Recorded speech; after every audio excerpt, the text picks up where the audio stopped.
night. Dak Prescott threw a couple of interceptions. Unfortunately, CD Lamb gets hurt with a concussion, and George Pickens becomes the story with not positive play from the star wideout last night. Along with Michelle Smallman, Chris Canty, Evan Cohen with you. Good morning, everybody. How are we doing today? I'm doing good. A lot better than Dallas Cowboys fans this morning because Detroit opened up a can on their asses last night. That was wildly impressive. I did not know that Dan Campbell's bunch had it in them. Credit to those guys. I was absolutely wrong.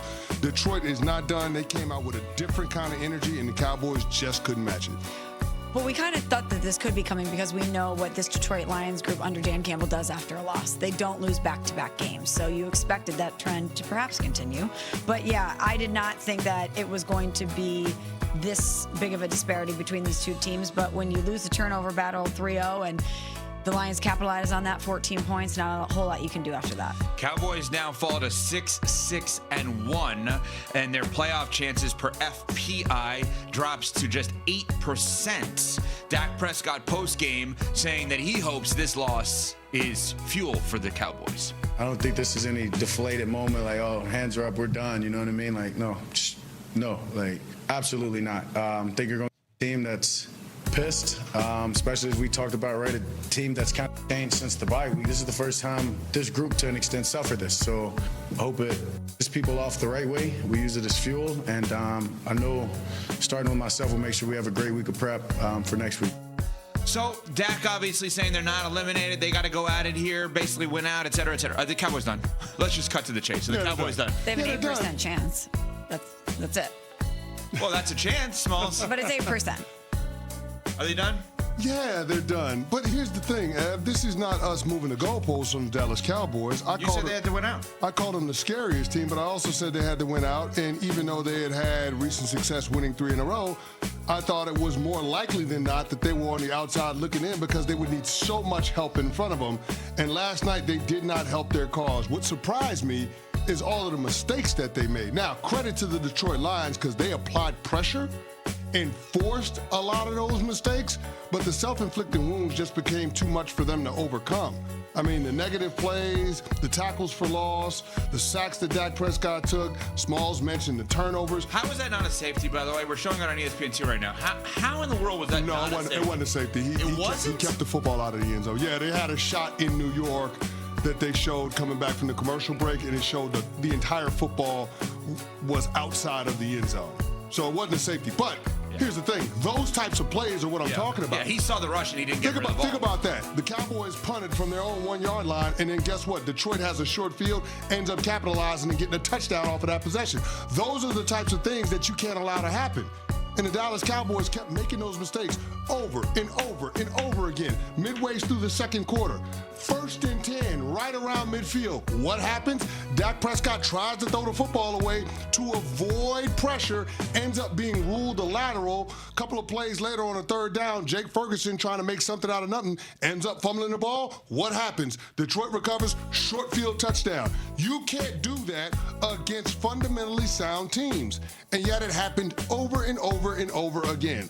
That is the type of mistakes. Those are the type of mistakes that make you easy to beat against playoff caliber teams. And last night it bared itself out for Dallas. Yeah, unfortunately, I think it's over. 8% chance. Well, you say there's a chance. You really have to not only be perfect down the stretch, which out of the remaining 4 opponents that they have, 3 have a losing record, and the Vikings, the Commanders, and the Giants. They also have the Chargers mixed in there. You also have to pray that Philly has an epic collapse like we saw 2 years ago.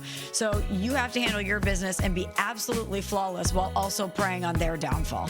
One of the storylines of the game, though, was the wide receiver position for Dallas because CD Lamb gets hurt, unfortunately, with a scary concussion in the end zone early 3rd quarter. George Pickens, obviously, their 3rd-round pick, goes to Pittsburgh. George Pickens comes to Dallas. He's been unbelievable this year. People have said maybe the best receiver in the sport, but there was certainly moments last night where effort was in question.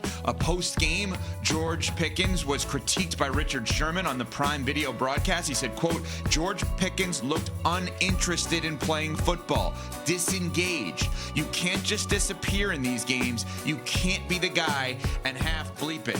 That's unacceptable. Pickens post-game responds to what Richard Sherman had to say.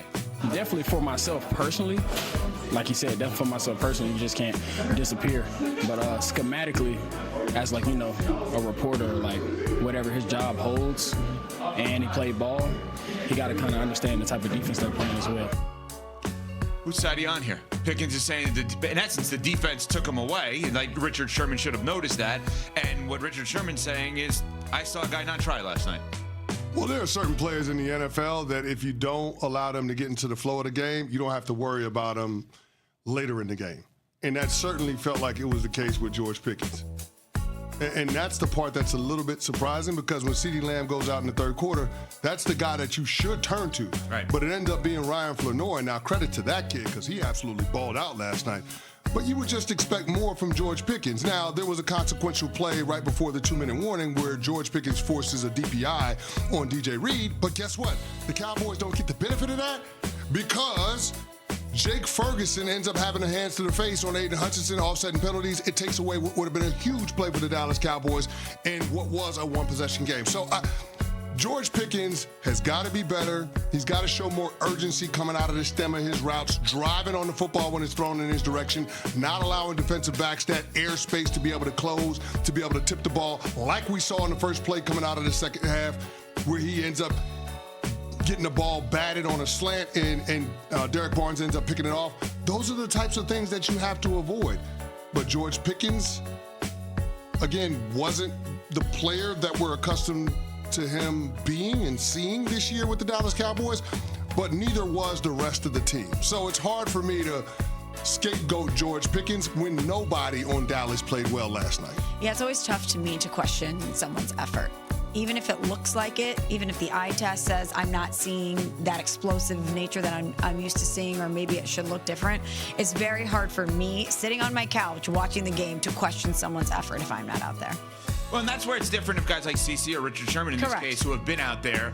I agree with what you're saying. Like, what do we know as fans in media, you and I specifically, Smalls, and like, it's hard to do that, but there's a play that's gone viral a little bit at 44:30, 2:11 to go in the game. 1st and 10, the Cowboys have the ball, I believe, from like around the 30-yard line, and they throw it deep, and Pickens beats double coverage, and the ball looks on the camera angle like it's right there for him, and he just kind of stops and it bounces right in front of him. That's the one that kind of has gone viral a little bit, that people are questioning the effort. But again, it was Richard Sherman who did it. It's not Michelle Smallman or Evan Cohen. It's different. I'm sorry. It is. No, it's fair to question George Pickens' effort last night. That's not what you would expect from a 1,000-yard receiver and a guy that's in line to get a contract paying him north of $30 million a year. It's from what team, though? Do the Cowboys get scared off by games like that? No, you're going to have to pay George Pickens. He has a great relationship with CeeDee Lamb, and you traded a third-round pick for this guy, and it's worked out beyond your wildest dreams. He's got, 1,200 yards receiving already this season? You're going to pay him. So, it's a disappointing moment because you thought from a culture standpoint the Dallas Cowboys and their star players would be past games like that, performances like that, but they're not. And so there's more to work on, there's more to build toward, but the great thing about it is for them, they have a month left of football to play, and they can continue to build on a foundation that will allow them to have success, that should allow them to have success in years to come. Well, and Dak talked about how mad they were after the game, and I imagine that they're going to carry that through the rest of the season. They already were a tough team to play after this run that they put together. Now you're going to be clinging to your 8% chance of playoff hopes while also wanting to play spoiler for other people. So I think a lot of teams will not want to see the Dallas Cowboys still. Sure, but I think we have to calm down a little bit with the over-the-top praise because of the fact, not that we should rip them. They're not going to make the playoffs. Brian Schottenheimer's had a nice first year, but they're not going to make the playoffs. And so this is a team that we think about for next year more so than this year. I think it's okay. Well, you changed head coaches. You traded Micah. This is a transition year for them. You better be great next year. And I think they are in line to be great next year. But I think one of the things that could make them great next year, and it has nothing to do for me with last night. It has to do with the nature of the position and the price you have to pay. I would not sign George Pickens because I've already signed CeeDee Lamb, and I can't invest that much money into the wide receiver position when I have an MVP caliber quarterback in Dak Prescott. It's Ryan Flournoy last night. Can he be a number 2 for cheaper than George Pickens? I believe so. And I pay Dak $60 million a year to take whatever grade you would give Flournoy, a B grade, make him into a B plus or A minus. I wouldn't do it. I need to spend that money on defense. I need to spend that money on line. I'm not spending that kind of money on 2 wide receivers. I can't do it. And I believe in CeeDee Lamb.